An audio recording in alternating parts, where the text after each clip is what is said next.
এই, তুমি না পড়াশোনা করছিলা? এত কি চিন্তা করছো বলো তো পড়াশোনা করতে করতে? চিন্তা করতেছি, আমার মনে হয় আর চাকরি পাওয়া হবে না। চাকরি পাওয়া হবে না মানে কেন? এতদিন পড়লাম একটা ইতিহাস, হ্যাঁ। এখন হুট করে সিলেবাসটা চেঞ্জ হয়ে গেল, কেমনে চাকরি পাবো? সিলেবাসটা চেঞ্জ হয়ে গেল মানে ভালো করে বোঝাই বলো তো। এতদিন তো একটা ইতিহাস আমরা পড়তেছিলাম, হ্যাঁ। জানোই তো। হ্যাঁ। এখন আসলেন ডক্টর ইউনূস।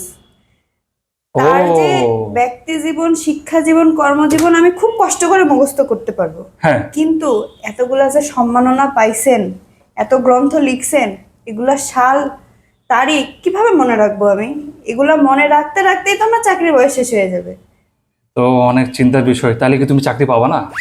মনে তো তাই হচ্ছে। দেখো, চেষ্টা করো, কিছু কিছু মনে রাখো।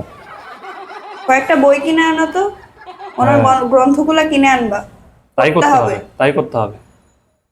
অনেক চিন্তার বিষয়।